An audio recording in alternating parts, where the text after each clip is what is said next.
Tai iš tikrųjų, kai pakvietė, labai džiaugiuosi dalyvaudama ir jau ne pirmą kartą būtent birželinėse konferencijose, kur pagerbėm Damušių šeimą. Ir iš tikrųjų taip drąsiai pasiūliau aš savo pranešimo pavadinimą, nes man atrodo, kad aš geriausiai žinau ir ne tik todėl, kad ir tyrinėju, bet ir dalyvauju ir dėstau lituanistinių mokyklų mokytojams ir bendradarbiauju su dabartiniam lituanistiniam mokyklom. Bet čia turbūt susidūriau su iššūkiu nemažesniu, ką pristatė plenarinio pranešimo kalbėtoja, tai yra iššūkis, kad medžiagos yra labai daug ir ką pasakyti telpant į pranešimui skirtą laiką ir kartu kažką savo esmiško atrasti. Tai iš tikrųjų aš ir pabandžiau suformuluoti tos modelius, todėl kad apie lituanistinį ugdymą yra rašyta ir Globalioje Lietuvoje yra puikia apžvalga ir konferencijos organizatorės Ilonos Trumickienės. Yra nemažai šitoje srityje nuveikęs mūsų kolega iš tuometinio Vilniaus pedagoginio universiteto mokslininkas Jonas Dautartas, būtent apie lituanistinį ugdymą. Tai tikrai tos medžiagos, o jau ką kalbėti tiesiog vien dėl svorio nesinešiau, ką kalbėti apie Masilionio ir Stasės Petersonienės parengtą štai visą tą Talmudą, tikrai, kur yra pateikta istorija su nuotrauko mokytojų pavardėm. Bet mano pranešimo ne toks tikslas, jis iš tikrųjų pabandyti iš teorinės migracinės perspektyvos pereiti per štai tas kartas bangas ir kartu parodyti kelis pavyzdžius, vieną cituosiu ir čia esančią, tai yra ir Elena Bradūnaitė. Stengsiu skaityti greitomis, mažiau komentuosiu, tiesiog, kad sutilpčiau į pranešimui skirtą laiką. Taigi pradedu, kad diasporos tyrimuose dažnai pabrėžiama, kad ilgalaikis bendruomenės išlikimas priklauso nuo gebėjimo perduoti kultūrinę atmintį jaunajai kartai. Tačiau migracijos sąlygomis šis procesas tampa problemiškas. Šeima, ir ypač jeigu mes žiūrėtume į šiandieninės ir, man atrodo, popietiniai sekcijai, kaip tik tam bus skirti pranešimai, šeima šiandien nebegali būti vienintelis kultūros perdavimo kanalas. Todėl ypač šiandien, bet ką rodo, tarkim, ir mano tyrimas, kad ir anksčiau yra kuriamos papildomos institucijos. JAV lietuvių atvejis, kuriam aš pranešimui ir skiriu dėmesį, jis yra įdomus ir svarbus dėl kelių priežasčių. Pirmiausia, kaip visi žinom, nes čia diasporos tyrėjai susirinkę dauguma, tai yra pirmiausia, kad čia susiformavo viena iš gausiausių ir tankiausių lietuvių bendruomenių ir apskritai lietuviškų organizacijų tas tinklo sistema už Lietuvos ribų. Kitas dalykas svarbus, kad 20 amžiaus antroje pusėje lietuvių išeivija save suvokia ne tik kaip emigracinę bendruomenę, bet ir kaip politinį ir kultūrinį Lietuvos tęsinį. Ir štai tie pranešimai, kurie nuskambėjo, man atrodo, irgi kaip tik tą mintį ir patvirtina.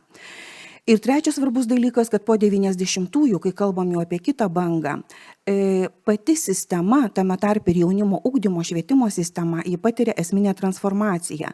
Tai yra nebe tik išsaugojimas lietuvybės lietuviškumo, bet yra pereita prie tai, ką mes migracijos tyrėjai ir literatūros migracijos literatūrologai vadinama transnacionaliniais, tai yra tais kitais ryšiais ir būtent tokių ryšių palaikymo.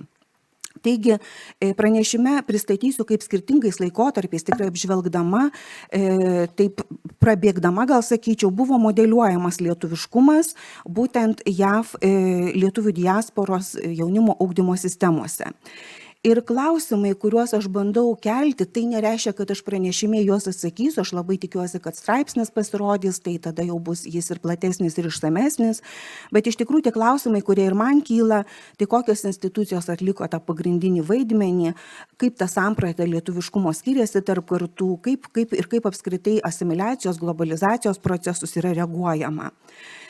Vienas svarbiausių diasporos tyrimų klausimų, kaip bendruomenė išlieka praradusi teritorinį centrą.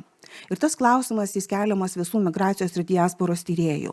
Ir toks tyrėjas Benedikt Andersonas, kuris, manau, daugeliu čia tikrai yra puikiai žinomas, jis tautą apibrėžia kaip simbolinę bendruomenę, kuri egzistuoja per bendrą įsivaizdavimą, vaizduotės bendruomenė, įsivaizduojamoji bendruomenė. Diasporoje šis principas įgyja papildomą reikšmę. nes bendruomenė yra kuriama ir per institucijas. Tai gali būti draugijos įvairios, formalios, neformalios institucijos. Kitas labai puikiai žinomas tikrai daugeliui, ne tik literatūrologams ir istorikams, tai yra kultūros sociologas Pieras Bourdieu, kuris būtent jo kultūrinio kapitalo teorija leidžia aiškinti ugdymą kaip socialinės reprodukcijos mechanizmą. Ir kultūrinis kapitalas, jeigu remtumėmės Bourdieu teoriją, yra perduodamas ne tik per formalų mokymą, bet ir tokius dalykus kaip kalba namuose, per elgesio normas namuose. Ir aš čia prisiminsiu Elenos Bradūnaitės tas kapikutes krentančias į taupyklę, per tam tikrus kultūrinius ritualus ir per simbolinės praktikas. Ši perspektyva iš tikrųjų yra svarbi, jeigu mes kalbame ir apie lituanistinių mokyklų veiklą. Dar vienas teoretikas, Stuart Hall, siūlo diasporos, apskritai diasporinę tapatybę suvokti kaip procesą. Kultūrinė tapatybė ji nėra fiksuota tik kilme, ji nuolat kuriama santykyje su istorija ir dabartimi. Tai va tas nuolat kuriama ir nuolat perkuriama. Taigi, ši teorinė prielaida ir remiantis ir mokslininkais, kuriuos aš čia minėjau, leidžia atsisakyti požiūrio, kad lietuviškumas diasporoje tik išsaugomas.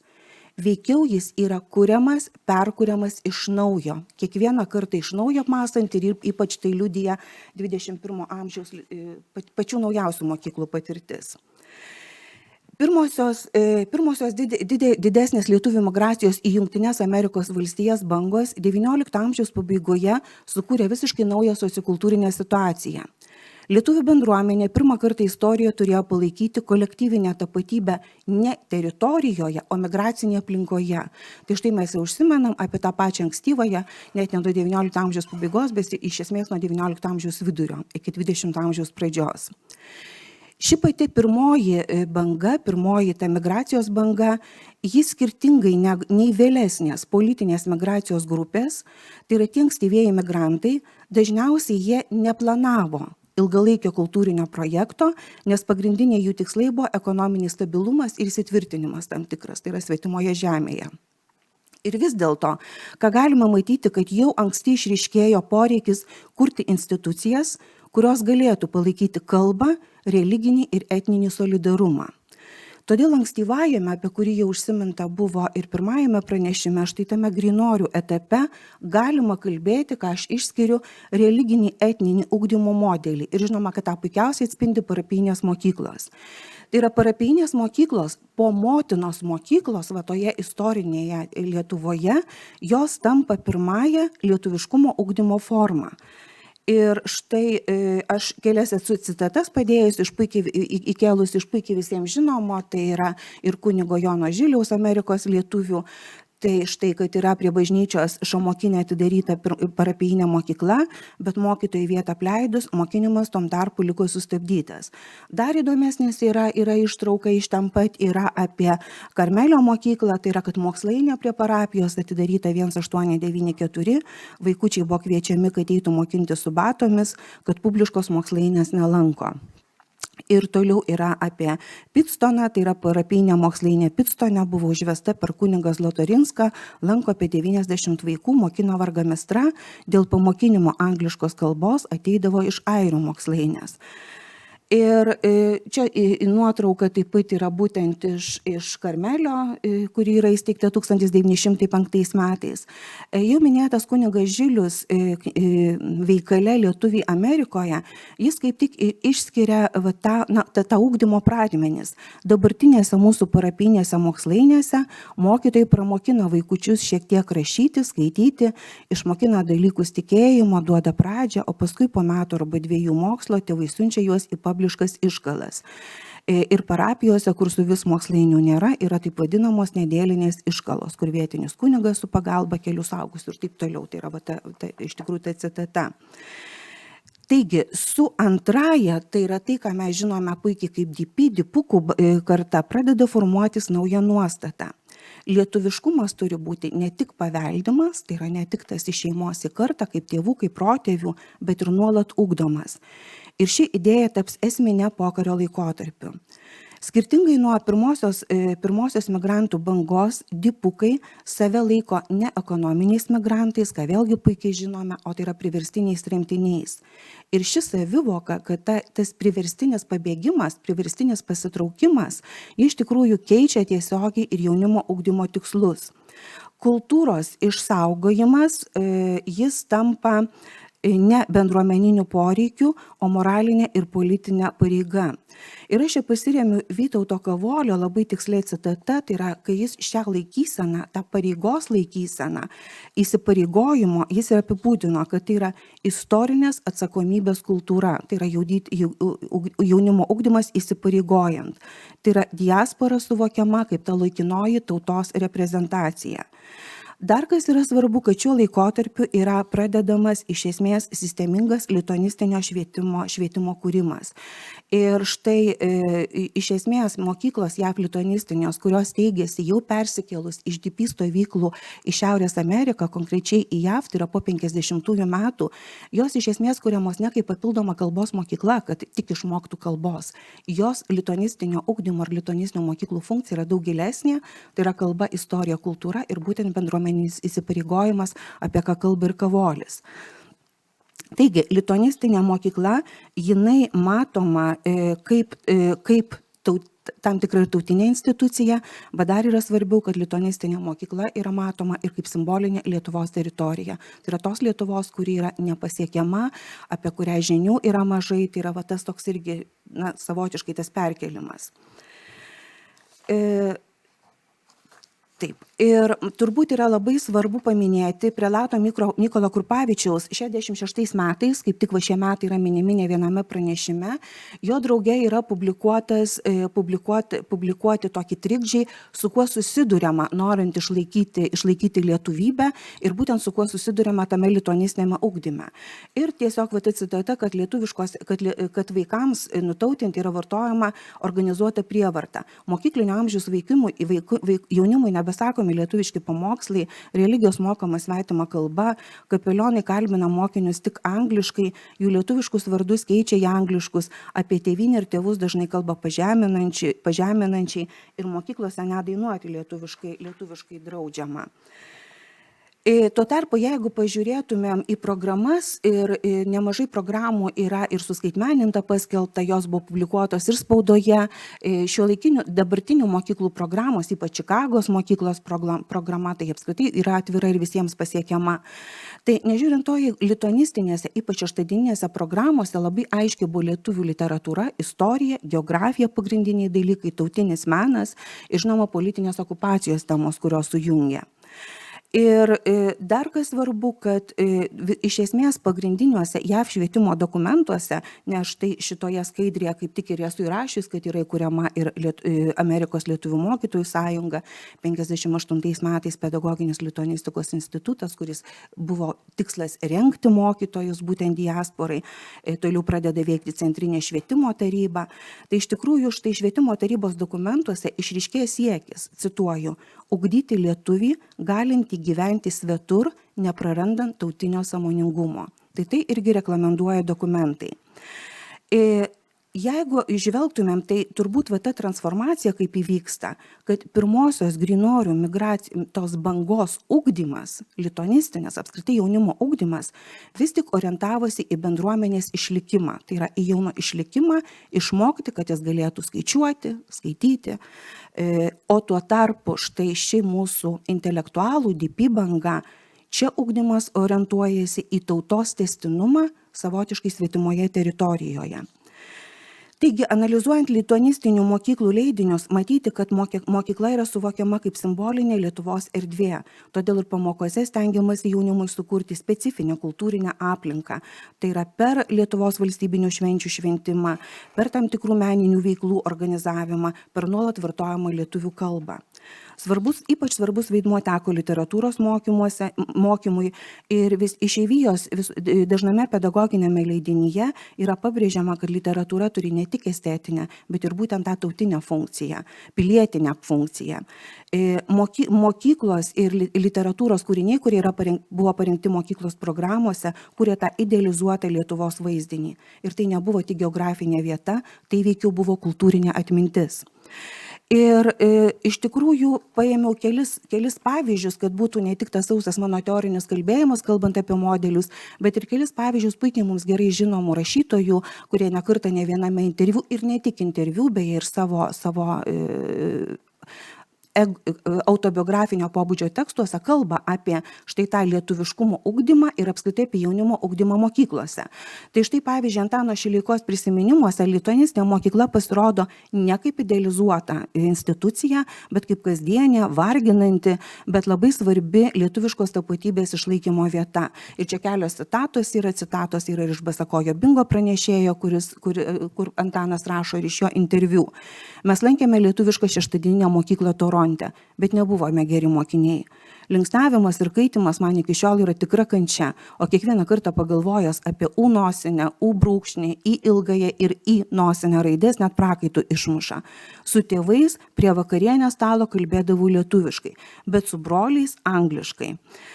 Ir spaudoje pradėti kelti klausimai, jau iš esmės dipukų vaikų, štai tas ugdymas, jis iš esmės kelia probleminius klausimus, kad ar gali būti lietuviškumas perduodamas be kalbos, jeigu yra tik tai namuose kalbama tokiu prievartos būdu su tėvais lietuviškai, bet iš tikrųjų net ir lituanistinėse mokyklose pertraukų metu jau jaunimas bendrauja angliškai, tai yra nebe lietuviškai. Kitas keliamas klausimas spaudoje, ar išvis įmanoma išlikti lietuvių mišriose šeimose. Man tai yra svarbu pastebėti, kad šitas klausimas jisai tampa svarbus ir šiandien, kai mes kalbame apie daugiakalbystę, kai mes iš tikrųjų yra visiškai 21 amžiuje svarstom, kiek yra svarbus tas institucinis dalyvavimas. Ir iš tiesų yra pastebėta, kad jaunimas kalba angliškai, kad mažai dalyvauja organizacijose, čia vis kartojasi ta pati frazė to mažo jaunimo aktyvumo, bet svarbiausia, kad jie kitaip suvokia priklausimą Lietuvai. Ne tai, kad jie nepriklauso, bet jie kitaip priklauso. Na ir dabar dar vėl norėjau pasiremti, vėlgi puikiai žinomos rašytojos ir Daivos Markelis atsiminimuose, kur lituanistinė mokykla veikia kaip kalbos normų, kultūrinės drausmės ir teisingo lietuviškumo perdavimo vieta. Aš tą teisingą lietuviškumą įimu į kabutes, nes pati autorė tą ima. Ir kelios Daivos Markelis citatos. Kalbėti lietuviškai man reiškia būti nuolat taisomai, vėl ir vėl, tėvų arba šeštadieninės mokyklos mokytojų. Atėjo diena, mano motina pasakytų per anksti, kai anglų kalba nugalėjo savo varžovę kovoje dėl kalbinės viršenybės. Na, žodžiu, čia tai yra, reiškia, iš tikrųjų, ta anglų kalba, ji ima viršų. Taigi, problemos yra identifikuotos, jaunimas kalba angliškai, nenori dalyvauti, lituanistinėse mokyklose pertraukų metu taip pat bendraujama angliškai.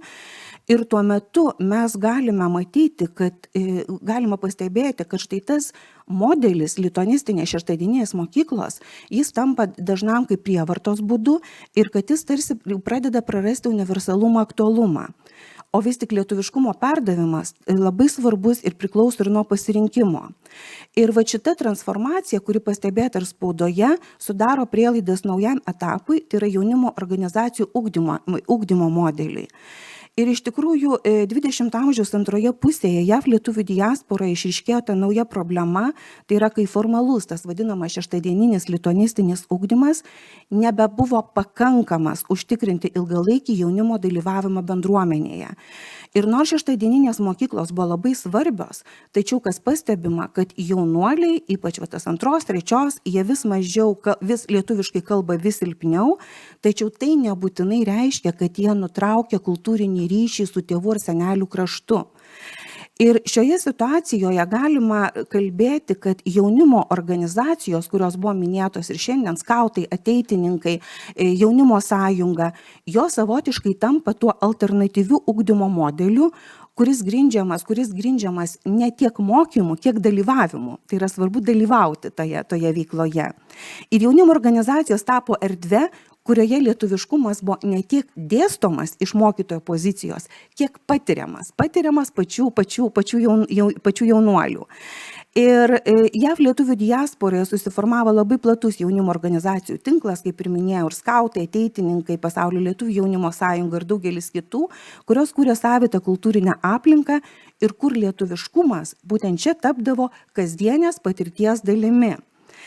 Ir dar ką reikia būtinai paminėti, tai yra žinoma stovyklas, apie jas jau buvo užsiminta, kaipgi čia šalia lituanistinių mokyklų ir organizacijų nepaminėsi stovyklų, irgi kaip tam tikros lietuviškumo erdvės. Tai yra, stovykla buvo suvokiama ne tik kaip poilsio forma, gal ne tiek vaikams, kiek jų tėvams, tai yra tie, kurie ugdo ugdytinius, bet kaip intensyvaus kultūrinio ugdymo mechanizmas. Ir čia galima paminėti ir Dainavą, žinoma, kaip ryškiausias, čia tiktų ir Neringos stovykla. Ir čia iš tikrųjų galima stovyklas matyti vėl kaip atskirą, tai yra kaip emocinės socializacijos ugdymo modelį. Jis buvo labai svarbus. Jaunas žmogus turėjo išmokti, ne tik išmokti būti lietuviu, bet kas svarbiausia, patirti save kaip lietuvių bendruomenės dalį. Tai yra patirti kolektyviškai, kad tu šičia priklausai šičiai.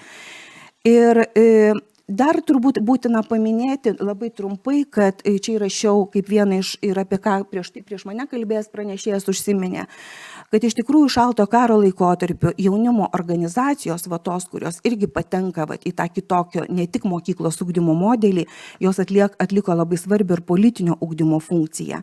Tiek jaunimo suvažiavimuose, kongresuose, tiek eitynėse, kuriuose buvo minėtos. Tai yra Lietuva pristatoma ne tik kaip kultūrinė kilmės vieta, tai yra tėvų senelių šalis, bet vėlgi kaip moralinis įsipareigojimas, tai yra kova už laisvę. Ir čia ir jaunimo kongresai, ir rezoliucijos dėl Lietuvos okupacijos ir panašiai. Ir man svarbu pastebėti, tiek skaitant spaudą, tiek leidinius mokykloms skirtus, kad šiuo laikotarpiu yra formuojamas naujas idealas, tai yra ne tik geras lietuvis, būtent per jaunimą, bet aktyvus lietuvis. Tai yra ta aktyvinimas ir tą puikiausiai rodo eisenos, kurias čia nuotraukose matėt. Aktyvus lietuvis, tai yra aktyvus jaunimas, reiškia bendruomeninę atsakomybę, viešą veikimą ir atstovavimą tai lietuviškai kultūrai. Taigi, lituanistinis švietimas yra papildomas naujų matmenių, tai yra socialinių veikimų, būtina socialiai veikti. Ir vėl įdedu kelias konkrečias citatas, tai yra Daivos Markelės, kuri citata, kad lietuviškas kultūrinis gyvenimas Amerikoje buvo palaikomas per tokias institucijas, ką minėjau, skautai, šeštadienės mokyklos bendruomeninė veikla. Man labai svarbus yra čia esančios Elenos Bradūnaitės, kuri savo interviu nemažai kalba apie jaunimo ugdymą. Tai aš parinkau, ten daug galima cituoti, bet turbūt ryškiausias, kurios mano pranešimų yra svarbiausios. Tai yra viena citata ir tai yra tikrai netušti žodžiai. Šitą citatą Elena Bradūnaitė kas kartą pristato susitikimuose su studentais, tame tarpe ir su mano studentais. Ir aš pagalvojau, kad šitą citatą dar kartą aš prie jos sugrįžtu ir ne viename interviu minima, nes ji puikiausiai atspindi ir papildo konkrečių vaizdinių, štai tą jaunimo ugdymo, kur aš dabar kalbu iš teorinės perspektyvos, Elena parodo, kaip tai praktiškai veikia, nebūtinai kiekvienoje šeimoje, visiškai nebūtinai. Tai yra, kad vaikystėje tėtukas paišė lentoje žmogiukus grupelėmis, anglų, ispanų, kitų kalbų, po daug figūrėlių, paskui jų mažėja pagal pasaulio tautų demografiją, o lietuvių nupiešė tik 4, maža mūsų tautelė pasaulio platybėse, o paskui ėmė trinti iš kiekvienos grupelės po 2. Didžiosios beveik nenukentėjo, figūrėlių dar daug liko. O kai mūsiškių nutrynė 2, supratome, kodėl mes su Jurgiu turime kalbėti lietuviškai. Taip mums 7-8 metų pypliams buvo parodyta lietuvių kalba iš globalizacijos perspektyvos. Aš šitą citatą pasirinkau ir todėl, kad aš netaip seniai skaičiau paskaitą Norvegijos lituanistinėse mokyklose. Ir tu supranti, kad šitas modelis praktinis, jisai veikia ir šiandien, tiems 5-7 metų pypliams, nes jeigu kalbėsi teoriškai apie lietuvių kalbos grožį, nebūtinai veiks. Ir kita yra citata, tai yra apie stovyklas. viskas jau. Apie stovyklas, tai yra, kad mums labai stipriai meilė gimtinės diegia, bet iš mano bendramžių taip pat dalis nubyrėjo, nors mūsų tėvai egzotiškas kelionės nevažiavo, taupė rengė stovyklas, kad iš Bostono ir Čikagos vaikai suvažiavę susimirksėtų. Progų sudarimas buvo gudrus, slaptas sumanimas. Tai apie tai, ką Daiva kalbėjo, kad nemažai santuokų buvo, tai iš tikrųjų ta misija yra ir kitokia išlaikymo ir ugdymo. Ir dabar jau artėju dar viena yra, visos neskaitysiu, bet dar įdėjau kelias citatas, kur irgi yra susijusi su ugdymu. Kad šeštadieninę mokyklą lankiau, meldžiausi lietuviškai. Ir žodžiu, tas suvokimas, kai atsiranda suvokimas, kad tu priklausai dviems kultūroms. Ir tai nėra blogai, tai papildo. Ta kita kultūra, jinai ateina kaip papildinys. Ir dabar jau baigdama apibendrinu, tai yra, kad po 90-ųjų metų mes jau galime kalbėti apie dar vieną modelį, būtent ugdymo, ir jį aš įvardinau kaip daugialypio dalyvavimo modelį, todėl kad po 90-ųjų yra svarbiausias dalykas yra išsaugoti ryšį, tai yra ne tik išsaugoti, bet ir palaikyti ryšį. Ir pasikeičia ugdymo tikslas, tai yra ne tik likti lietuviu, bet dar svarbiau tampa likti susijusiam su Lietuva. Ir šitam kontekste aš galiu tik paminėti kaip pavyzdį, tai yra irgi, kurį aš pati tą pavyzdį ir lituanistinių mokyklų mokytojams rodau, ką reiškia likti su Lietuva, likti susijusiam. Tai yra Jono Aisčio eilėraštis Šilainė, parašytas 1934 metais Kaune. Puikiai jį dainuoja Elena Bradūnaitė ir gyvai, ir studentams duodu tą trumpą įrašą, kaip tik buvo per Stop Katrą dabar laida. Bet kas svarbu, kad šį eilėraštį aš pritaikau šiandieniniam ugdymui, kalbėdama, ką reiškia būti su Lietuva. Jono Aisčio eilėraštį, tikrai jau baigiu, viskas, Jono Aisčio eilėraštį yra dedamas škaplerius, kuris yra ryšys su prarastu tuo kraštu, kuris paliekamas. Šiandieniniam jaunimui ryšys, kuris yra su tėvai, su seneliais ar proseneliais, kurie yra likę šitame krašte, nebūtinai jie pažįstami, jie gal jau gali būti gimę svetimam krašte. Tai yra telefonas, nuolat įjungtas aktyvus internetas, kur galima su seneliais susisiekti Skype'u, nežinau, kokiais jis tampa kartais tuo ryšiu su Lietuva, tuo intensyviu ryšiu. Tai aš tiesiog baigiu sakydama, kad tas modelis šiandien yra pasikeitęs. Ir tas pokytis yra ir todėl, kad yra vis dažniau gyvenama mišriose šeimose, renkamosi kalbos ir net nebe dvi kalbos. Iš tikrųjų gali būti, mes puikiai turim ir lituanistinėse mokyklose pavyzdžių, kai yra tėtis prancūzas, mama lietuvė, gyveno Norvegijai ir bendrauja tarpusavį angliškai, lanko norvegų mokyklą. Tai va tie modeliai iš tikrųjų, ir todėl aš tą trečią ir pavadinau daugialypio dalyvavimo modelis. Ir viskas tuo ir baigiu, kad pereidama per šitus, kad iš tikrųjų tie modeliai jie yra skirtingi, bet tai nereiškia, kad jie vienas kitą paneigiantys. Šitas pats naujausias po 90-ųjų ir netgi po 2000-ųjų jis daug ką perima iš to grinorių modelio. Tik įvyksta tos kitos transformacijos. Tai aš žinau, kad aš uždėlis jau ačiū labai ir baigiu būtent Čikagos mokykla. Ačiū.